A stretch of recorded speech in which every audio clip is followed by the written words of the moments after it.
Talkation, Talking Education for Action.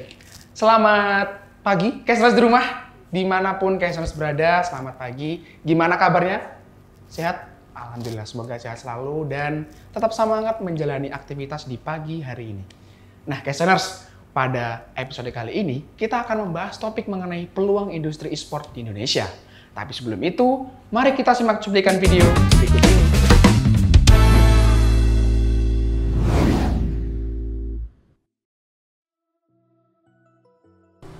Industri e-sport adalah industri yang sangat menjanjikan dan saya yakin industri e-sport akan jauh lebih berkembang daripada sekarang. Dan saya juga pasti yakin 3-5 tahun ke depan pasti industri e-sport akan jauh lebih baik daripada yang sekarang. Oke, kalau menurut saya pribadi industri e-sport di Indonesia ini bisa dibilang cukup maju ya, karena bisa dilihat saja beberapa tim e-sport Indonesia itu sudah mewakili Indonesia di kancah-kancah internasional seperti mewakili di permainan Dota 2, Mobile Legends, dan masih banyak lagi. Tapi mungkin untuk prospek kedepannya itu bisa dibilang mengalami kemajuan, karena selain menjadikan hobi sebagai profesi, itu juga bisa menjadikan hobi sebagai mata pencarian. Begitu.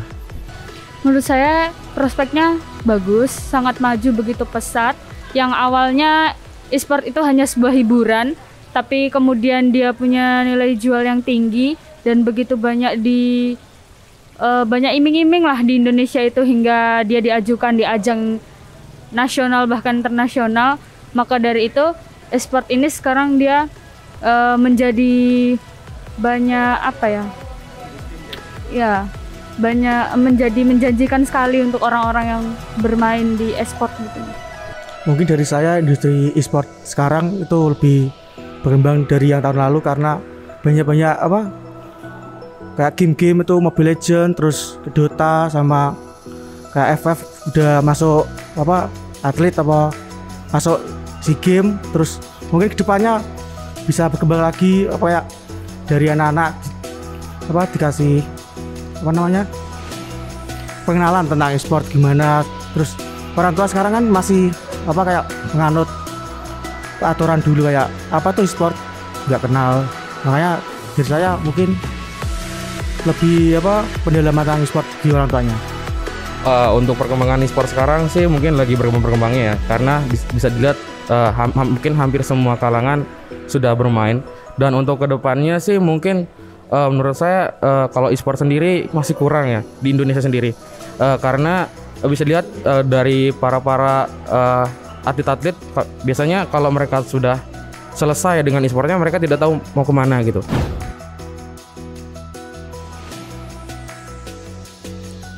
Game, sebuah kata yang cukup familiar di telinga masyarakat segala usia. Istilah yang secara harfiahnya berarti permainan, identik dengan berbagai macam bentuk permainan yang bisa dimainkan oleh masyarakat di segala usia. Biasanya, game dimainkan pada sebuah gadget atau seperangkat alat tertentu, baik secara offline maupun online alias terkoneksi internet. Seiring berjalannya teknologi, video game sudah menjadi permainan digital yang hampir dimiliki oleh seluruh masyarakat kita, yang tentunya memberikan dampak buruk maupun dampak baik terhadap minat belajar khususnya para mahasiswa di Indonesia. Kebanyakan para orang tua yang memandang remeh games, baik PC ataupun mobile, menganggap games hanya akan merusak masa depan anak mereka dan hanya akan ada dampak buruknya saja. Akan tetapi, pada saat ini, industri games atau lebih populer disebut dengan industri e-sport sudah jauh makin maju dan menjadi salah satu prospek yang menjanjikan di dunia kerja loh, Cassioners. Penasaran mengenai peluang-peluang di industri e-sport saat ini? Semua bakal dikupas tuntas secara lebih mendalam, tentunya hanya di Talkation, Talking Education for Action. Sesuai dengan topik pembahasan kita pada episode kali ini, Talkation akan kedatangan seorang anak muda yang sudah berkecimpung di industri profesional e-sport dan juga merupakan salah satu contoh anak muda yang sukses di industri ini. Langsung saja kita panggilkan tanpa menunggu lama lagi, Julian Novaldi. Halo, silakan duduk. Julian Novaldi ini biasa dipanggil apa nih? Mas Julian, Mas Novaldi, Mas Jul atau Mas Mas Julian. Mas Julian aja, oke. Mas Julian. Mas Julian, gimana kabarnya? Alhamdulillah luar biasa. Alhamdulillah luar biasa. Luar Allah biasa. Akbar. Wah, sehat tapi ya? Sehat. Alhamdulillah. Mas Julian lagi sibuk ngapain? Untuk saat ini sibuk ngehandle tim sih. Ngehandle tim, kayak rutinitas biasa ya? Iya, benar. Oke. Kalau lagi sibuk, itu kan pasti ngerjain seputar ordinary ya? Iya. Ordinary sport sendiri ya? Itu tapi kalau lagi gak ada kerjaan, lagi kosong, Mas Julian gimana ngatasin kekosongan itu Mas? Atau ada hobi khusus, mungkin mancing, mungkin Mas Julian snorkeling, mungkin nyanyi atau apa? Biasanya olahraga sih. Olahraga. Anaknya sehat banget Iya, kayaknya biar nih. Anaknya memang subur. Gitu. subur. Waduh. Ada hobi lain Mas mungkin? Mungkin untuk hobi lain kayak main gitar sih. Main gitar ya? Lebih main Oke, gitar. mungkin suka musik juga ternyata Mas Julian. Tapi duduknya udah nyaman belum? Kita nyamankan dulu mungkin. Nyaman. Udah nyaman ya? Nyaman. Oke, kursinya juga empuk banget. Nah, Mas Julian. Mas Julian ini kalau boleh tahu, biasa atau lebih diakui sebagai apa sih? Owner atau manajer atau apa nih? Lebih dikenal sebagai owner. Owner. Mungkin kata kerennya CEO. CEO kata kerennya. Oke, bahasa sekarangnya orang lebih tahunya CEO gitu ya. CEO. Nah, jadi CEO ini kerjanya ngapain aja, Mas? Mungkin secara overall kita kayak mencari player gitu. Itu yang pertama, terus membentuk manajemen juga. Oke. Kemudian ngurus budgeting juga. Kemudian overall lah. Jadi ini gitu. Mas Julian satu tapi yang diurusin, Yang diurusin waduh, banyak banget gimana gitu. nggak ngebayang ya guys seberapa pusingnya itu.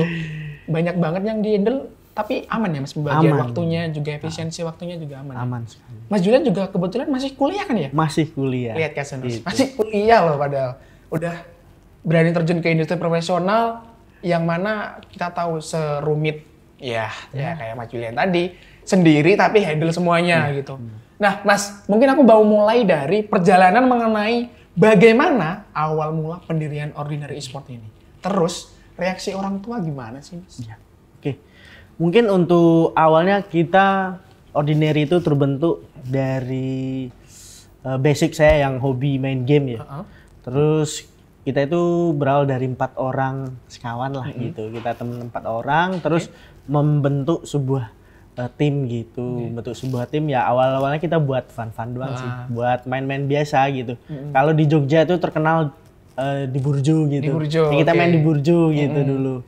Nah, terus dari situ kita belajar nih terhadap tim-tim e-sport yang ada di Jakarta ataupun di daerah lain gitu. Belajar lah gitu. Manage-nya gimana? Manage-nya gimana gitu. Tapi kalau boleh tahu, Ordinary sendiri ini umurnya berapa, Mas? Untuk saat ini kebetulan kemarin baru ulang tahun yang kedua selamat tahun. ulang tahun Ordinary Gitu. Esport. Berarti dari 2000 berapa nih berdiri? 2020. Oh, 2020 pas Covid. Sebelum Covid. Sebelum COVID. Sebelum Covid. Oke, jadi itu tahun berdiri dari Ordinary Esport dan kemarin baru ulang tahun guys. Selamat ulang tahun Ordinary. Nah, Mas, di Ordinary Esport sendiri divisi game apa aja sih yang diikuti? Terus treatment manajemennya di tiap divisi itu gimana? Lalu, mungkin pencapaian apa aja yang udah diraih gitu? Prosesnya sesusah apa? Oke, untuk divisi kita ada 3 divisi ya. Divisi pertama itu ada PUBG Mobile. PUBG Mobile. Kemudian ada Mobile Legends Oke. juga, ada Free Fire. Oke. Gitu. Kalau untuk prestasi yang udah dicapai itu mungkin kita pernah mewakilin Amikom juga. Waduh, untuk Liga Mahasiswa dan kebetulan kita juga masuk ke nasional. Ke nasional, gitu. oke. Nah, terus kemarin terakhir kita ikut Piala Gubernur Jawa Barat, kita kebetulan masuk 8 besar. Wah, itu udah prestasi ya. Cuman aku denger ini ternyata Ordinary udah mau masuk Liga 2 ya, Mas? Atau udah masuk? Akan Masuk ya, Liga akan 2, menuju Liga 2. Menuju Divisi Liga 2. apa, Mas? Divisi Free Fire. Free Fire. Free Fire. Wow. Keren banget. Liga 2 nasional berarti di bawah Garena. Garena, benar Oke, sekali. keren banget. Semoga yang lain, divisinya lain bisa nyusul dan semua setara gitu. Iya, Jadi biar kayak fokusnya semua ke nasional. Amin, Harapannya amin, gitu semoga. ya. Mas Julian, Ordinary Esport sekarang atau mungkin ke depannya mau fokus kemana? Mungkin kita ada 2 fokus ya. Oke. Fokus yang pertama mungkin terhadap Free Fire. Free Fire, Karena kan ini gebrakan baru gebrakan gitu. baru Dan tahun goals ini. baru. Oke. Terus di medianya juga kita mau besarin media. Oke. Jadi fokusnya ke 2 itu dulu sementara ya. Tapi nggak menutup kemungkinan yang lain juga bakal nyusun gitu. nyusul maksudnya. Iya, Jadi kayak bertahap satu gitu. Oke, keren sih. Jadi planningnya Mas Julian ke depan udah mateng ya? Cukup matang. Cukup matang, cukup siap juga dong? Cukup siap. Oke, semoga terrealisasi dan berjalan mulus sesuai apa yang diinginkan. Nah Mas, tapi aku juga mau nanya, menurut Mas Julian sebagai seorang CEO e-sport, gimana sih kondisi e-sport di Indonesia sekarang? Tapi sebelum Mas Julian jawab, jangan kemana-mana Caseners, tetap stay tune terus pantengin kita karena kita akan kembali lagi setelah yang satu ini. Makanya jangan kemana-mana, tetap di Talkation, Talking Education for Action.